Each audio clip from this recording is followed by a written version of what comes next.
if you start to do inquiry into who am I, and you start work with this pure self, that sometimes what happens, it doesn't have to, but sometimes what happens is you start really perceiving that what if consciousness is singular?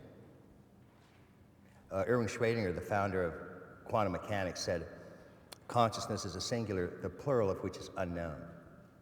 And I always like that phrase.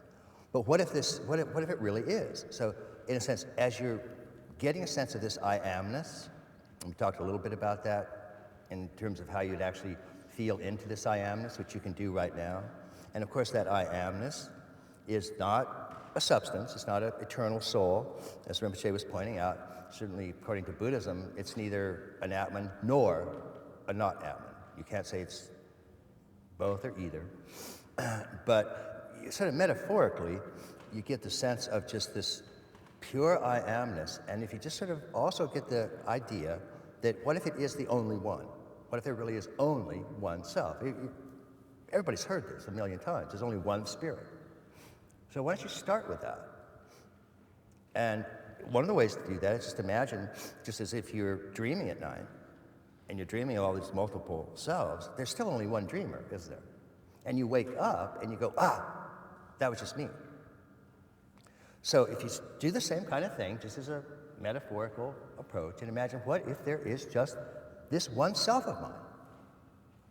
That there's no other self anywhere in the universe. You're it. Now what does that feel? If you actually feel into that I amness and realize that all of this is just a dream, it's just a projection of myself. Sometimes, if you're doing that kind of meditation, there's a kind of a period, a little zone in meditation where it gets desperately lonely. Because if you actually think into it, where did this stuff come from? Where did this universe come from? What do you think? It has some big bang 15 billion years ago? That's a stupid answer. Where does it come from right now? And on the absolute side of the street, not the relative side of the street, Big Bang, evolved, reptiles, plants, dinosaurs, asteroid, bad, mammals, civilization. That's sort of the relative side of the street. But the absolute side of the street is happening moment to moment, out of this unborn I amness. All of this is issuing forth, moment to moment. And you're it. There's not another soul any place in the entire universe. You are it. All I am is a figure in your dream. And you've orchestrated all of this. And as you sit with that one self,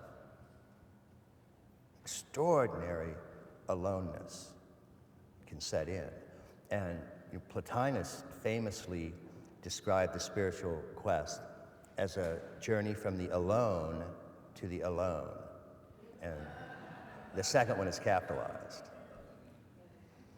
So it's the journey from the alone through crowds to the alone. And that I amness, one and only, is what there is and all there is. And you are really it.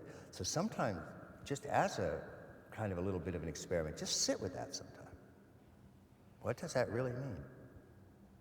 And the sheer uncanniness, the sheer mystery of your existence can start to become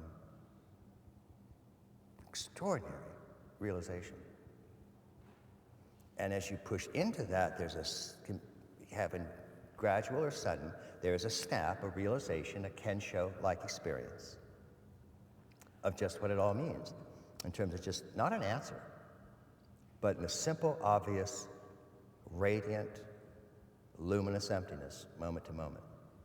Self-realizing, self-liberating, self-existing, self-knowing. And it is a trip from the alone to the alone. And that's what we meant by occasionally. That's what it feels like.